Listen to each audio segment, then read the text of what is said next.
Hello there, my name is JD and you are watching Weekly Update Wednesdays, episode 16. For the eagle-eyed amongst you out there, you might have noticed that this week's and last week's video looks a little bit different. What's different, you might be asking? I'll let you know after the intro.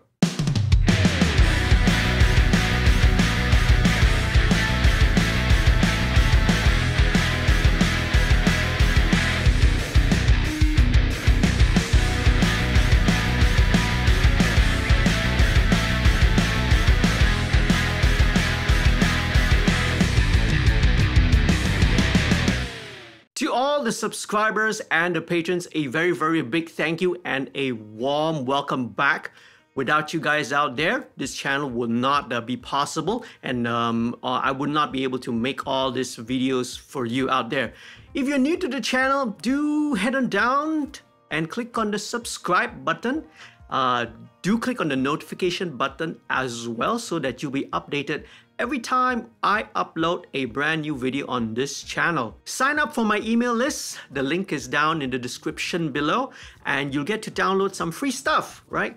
I've got my personal snare drum sample library and my reverb IR library as well.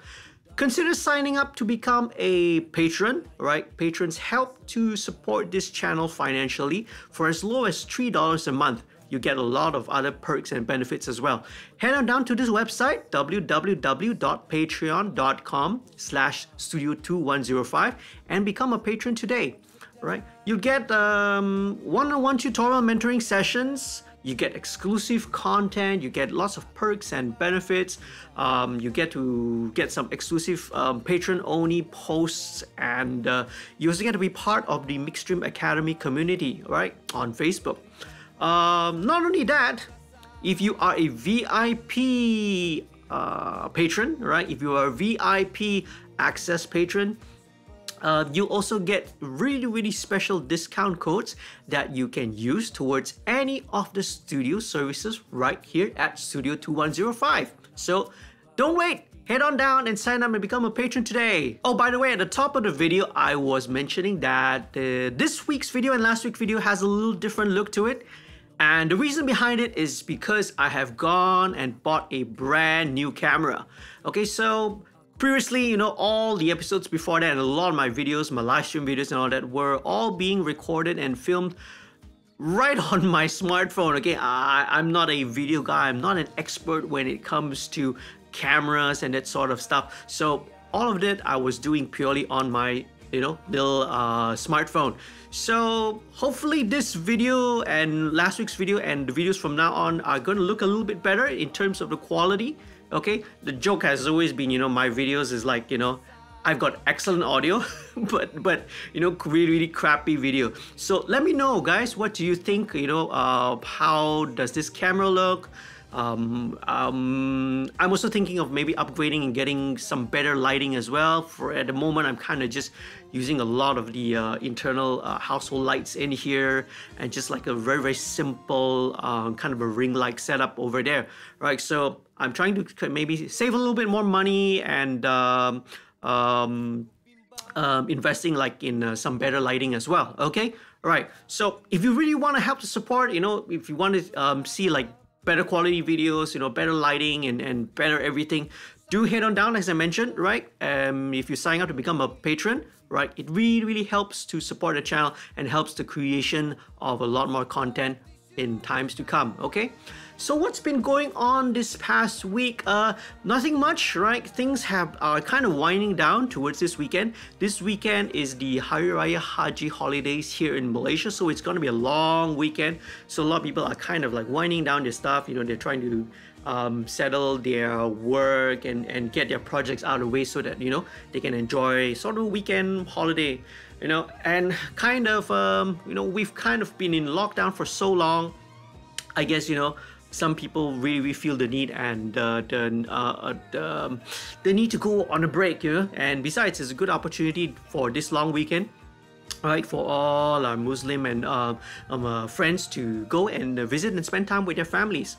So I've been working on Sixth Sense album, and I'm sort of proud to update you that, as I mentioned, all the drum recordings have been completed, and bass as well. So drums and bass are all out of the way for all 8 songs. Okay, we're gonna continue next month, right after the Hari Raya Haji holidays, which is this weekend.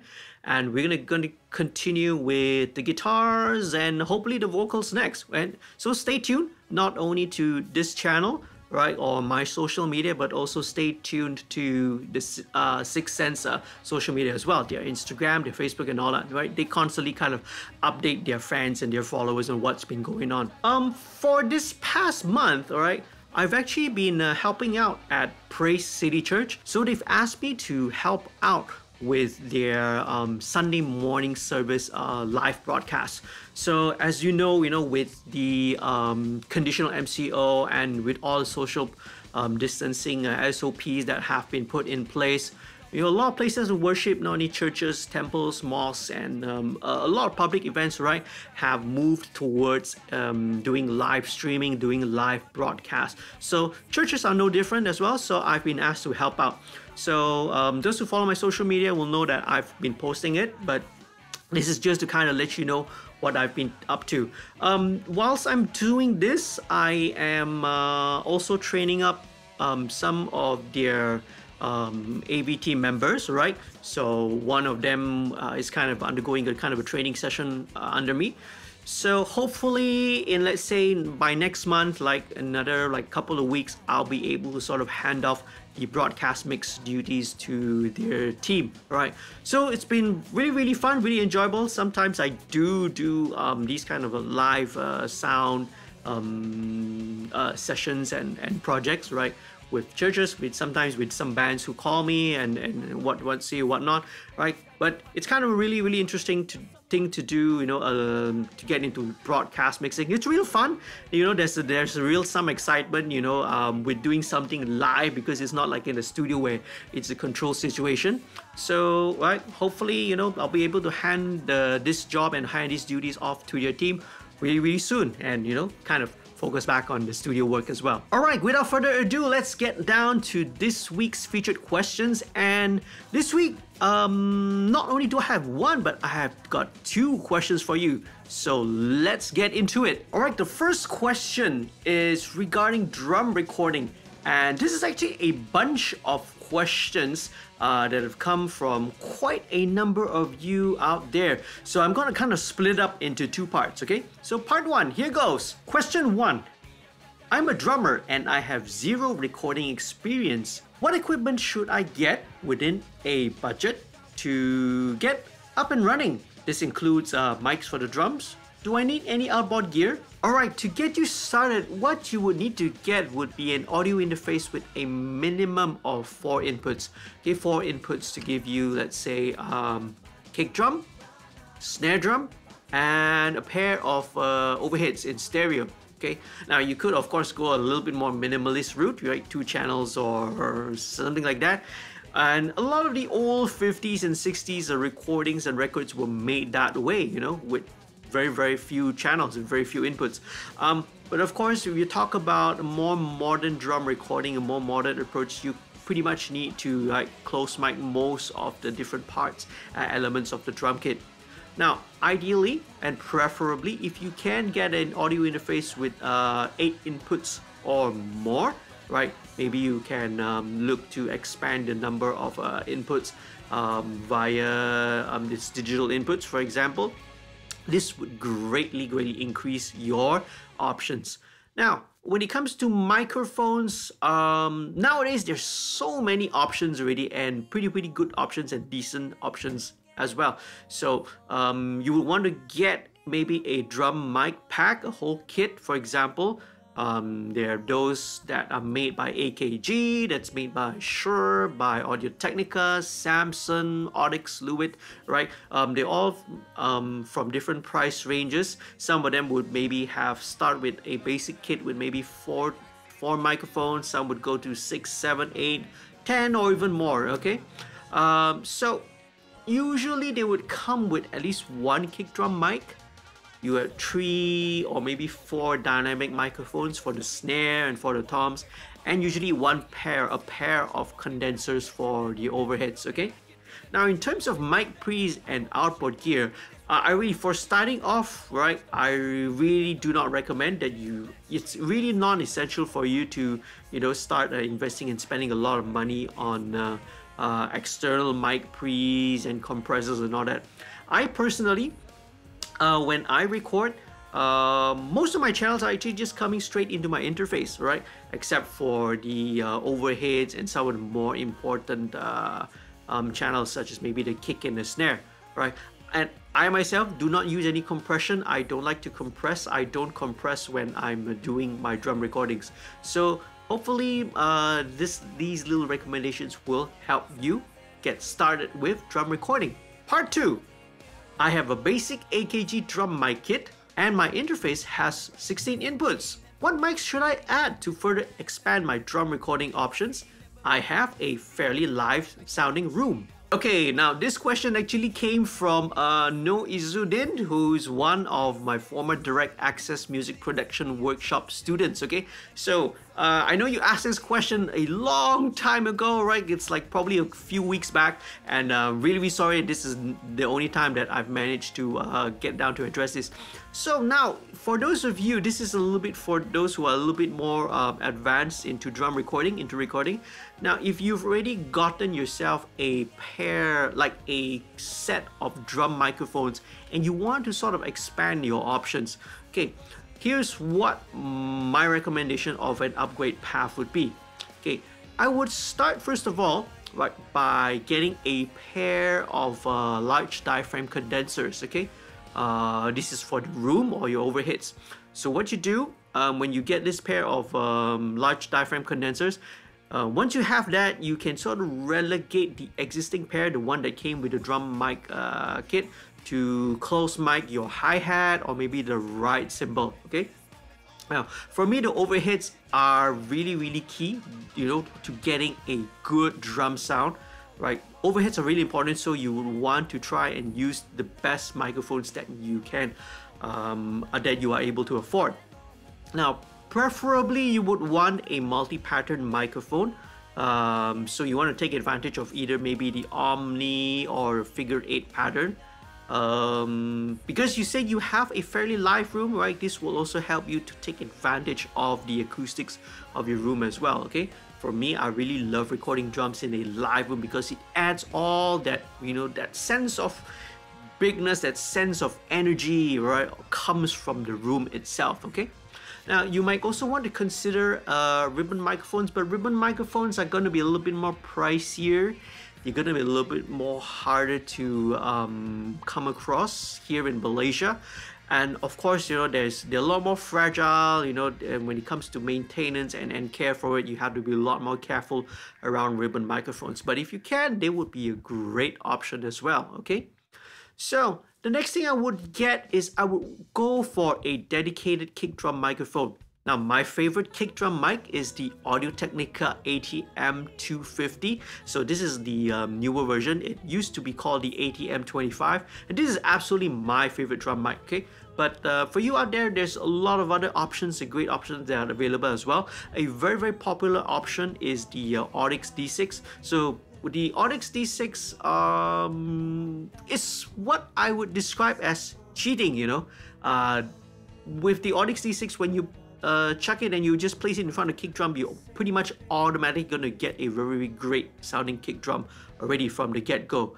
Now, I used to own an Audix D6 myself, but over the years, I've kind of gravitated over to the Audio-Technica ATM250 instead. The AKG D112 is also pretty much comes up the top 3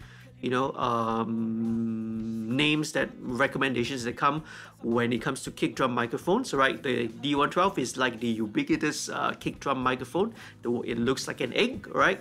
I'm not a big fan of the D112, but I know a lot of people out there who are, right? So there's a lot of other microphones available as well. There's the Shure Beta 52A.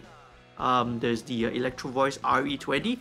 I've used that before. The RE20 sounds fantastic on the kick drum, but you can also use it on vocals, and it also sounds great as well on electric guitar. okay?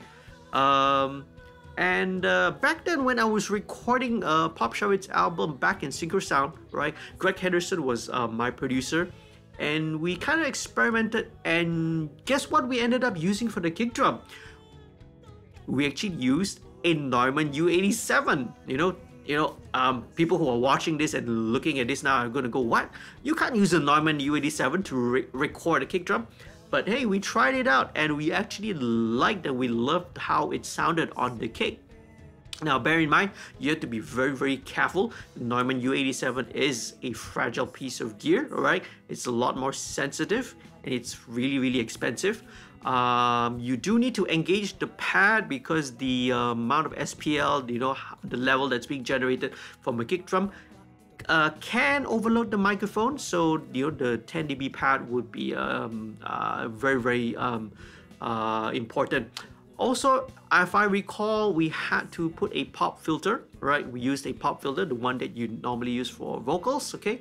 We put a pop filter in front of the U87 because, the air that was coming from the kick drum mic was sometimes causing the mic diaphragm to sort of distort. So, hey, as long as it sounds right, as long as it sounds good, by all means, right? You can even use a condenser microphone if you want to.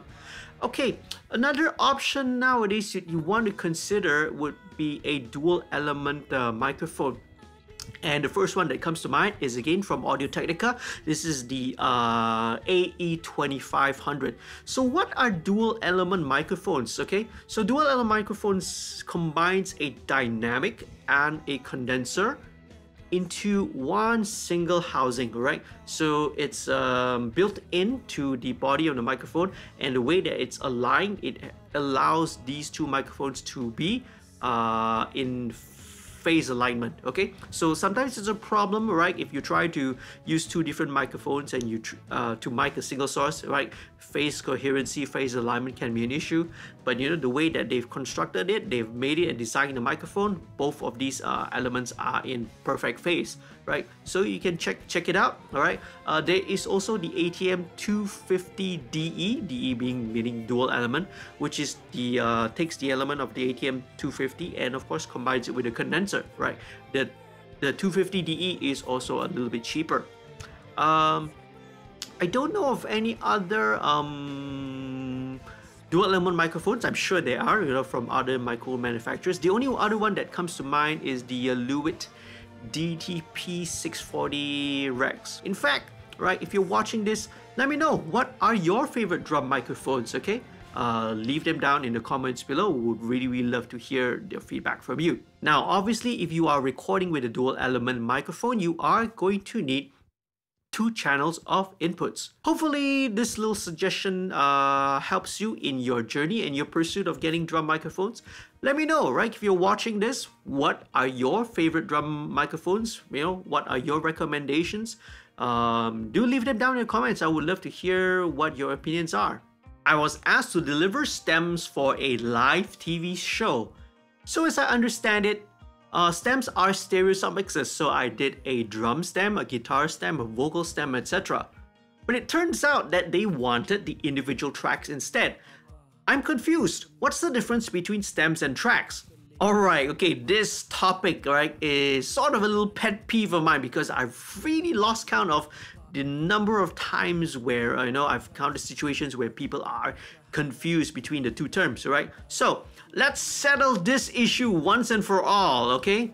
Now, stems are stems, tracks are tracks. They are not the same thing. What are tracks then? Okay, tracks, okay, often referred to as multi-tracks. It's very obvious, it's very straightforward. This one, there's no ambiguity surrounding the word tracks, okay? So these are the individually recorded tracks, right? That when you combine them together, when you mix them together, create the final 2-track stereo mix.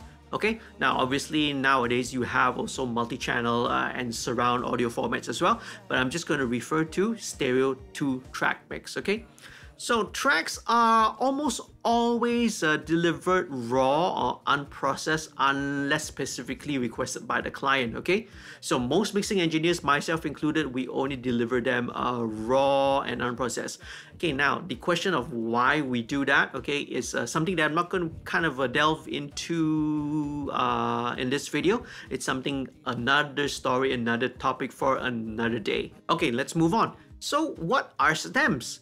Stems are stereo submixes of a group of instruments or parts, right? Usually these parts are either similar sounding, okay? So for example, drums, guitars, vocals, or maybe similar in function, you know? So maybe let's say drums and percussion, you know, they form they fulfill a certain function. Okay, and then you have piano, keyboard, synths, right? They fulfill and perform a certain function as well. So right from that, you can have, for example, you can have, let's say, a drum stem, which is stereo submix of all the drum parts, the drum tracks. You can have a bass stem, okay, as well. So sometimes even if it's just a bass, we also sometimes can deliver a bass stem also. You can have guitar stems, you can have keyboard, synth stem, vocal stems, etc., and the list goes on, okay? Now, stems are often requested by DJs and dance music producers, okay, because they don't want to be dealing with like 50, 60 or 100 tracks, individual tracks, right, when they are doing remixes, right? Because all they want to do very often is maybe they just want the a cappella, they will see the vocal stem, okay, like a vocal mix for them to work on and to do a brand new remix, okay? They don't need to be dealing with all the individual tracks. In theory, when you reassemble the various stem mixes together, right, it will recreate the original 2-track mix, but actually in practice it's not going to be 100% identical, okay, because of summing, because for instance, if you are using some form of mix bus processing, right, on the mix bus, okay, when you sort of just take the separate stems and combine it back together, it's not going to be 100% identical, okay. There's also used in stem mastering, okay, so that's again another topic which stem mastering is something I'm not a big fan of, okay, and we can always discuss and debate this in another video. Now, you can also further separate these stems into more components. So for example, right, if you have a guitar stem, maybe you want to separate it into a distortion rhythm guitar stem, for example. Okay, you could do a clean guitar stem, maybe a lead guitar stem. And then for vocals, you could always do a stem which is just lead vocal only, right? And maybe another one which is just backing vocals, BVs only stem. Okay, further on, you can also kind of categorize, right? You can also provide, let's say, a wet stem versus a dry stem, okay? So for instance, you have a dry vocal versus a wet vocal. And now stems, before I forget, stems are usually always bounced and exported with the effects, with the processing in place, okay? So if there's any reverb, if there's any kind of delay effects, it's almost always a bounce with the effects, okay? Now, unless, of course, you want to do a dry stem. Now, the term stems, right, which is stem mixes for short, I don't really know where the history of where it actually originates from, okay, but as far as I understand, right, stem mixes come from the film mixing industry, okay?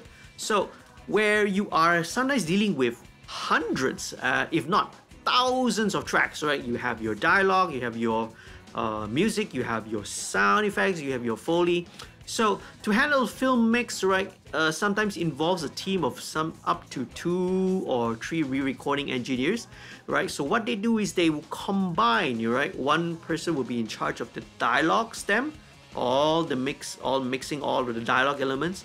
Another one will be the music, and then one more engineer would be all the effects, the sound effects, the Foley effects, right? All of this is going to be combined. The 3 different stem mixes are all going to be combined to create the final soundtrack of the movie. Okay, so another analogy which you could use example would be that of a tree. Okay, whereby, okay, try and imagine, right? The trunk of the tree trunk is the final mix, and then it branches out into the different stems. Okay, and then the leaves, right, and the buds and the flower buds. So these are all the individual tracks. Okay, so that is also where another analogy of stems come from. Now, I'm not sure when did these two entirely different terms, different meanings started getting mixed up. Okay, but it's certainly something that's gotten a little bit more prevalent in the past decade. Now, even some older, more experienced folks in the music industry, okay, have started mixing up these terms. Okay, now maybe, you know, they heard some younger guys, you know, using it, and then, you know, they wanted a little bit more hip. You know, they wanted a little bit more in with the younger crowd. Then they started using it. Okay, but you know, what this ends up is that, you know, everyone in the music business, right, from musicians to engineers, producers, label executives, you know, are all getting really confused, okay, about this. Now, so if you are an engineer, if you are a producer, and if you are watching this video and you are asked to deliver stems, okay, always check with the other party, what exactly do they mean. Chances are it's very highly likely, okay, that if it's not for some sort of a remix purpose, okay, when someone asks you for stems, what they actually mean is that they're asking you for the multi-tracks. So, you know, just pick up a phone call, give them a call, and just clarify and verify exactly what it is. Very often, you know, they will be confused. They will think that, oh, I thought that's what stem means. I thought stems and tracks are the same thing. All right, so check whether they want the stems or do they want the separate tracks. Let's help educate one another, okay? So this in the end helps to avoid confusion and really helps to avoid wasting a lot of time going back and forth. Okay, right, that's the end of my rant about stems and tracks, okay? So hopefully there's not going to be any confusion anymore, and let's settle this confusion once and for all. Okay. This brings me to the end of the video. So once again, thank you so much for watching. If you have any comments, if you have feedback, if you have any questions, I would love to hear them from you. Please leave them down in the comments below. Or you could also hit me up on my social media. I'm on Facebook, I'm on Twitter, I'm on Instagram, and of course down here in this YouTube channel as well. So if you have found this video useful and informative, do leave a like, do share it with your friends, okay? Especially about the stems and tracks part. Don't forget, click subscribe and click on the notification bell so that you're not going to miss out on any of my uploads, okay? Do check out the rest of my channel for all the other videos. We have MixStream videos, we have the weekly update Wednesday videos, we have song breakdowns, and so much other stuff, all right, out there for you. Last but not least, okay, do consider signing up to become a patron. That would really help to support the creation of more content on this channel. Right, head on down to the website www.patreon.com/studio2105. I would really appreciate it. Okay, for all of you guys out there, remember, okay, to continue staying safe, continue staying healthy, continue staying happy out there. Remember to always wash your hands, take care of your personal hygiene. In fact, take care of your health, your diet, and your immune system as well. Don't forget that. That's very important. If you're going out, remember to wear a mask, practice your social distancing, and stay safe out there, okay? I hope to see you again in next week's video. Stay safe, take care, till next time, bye!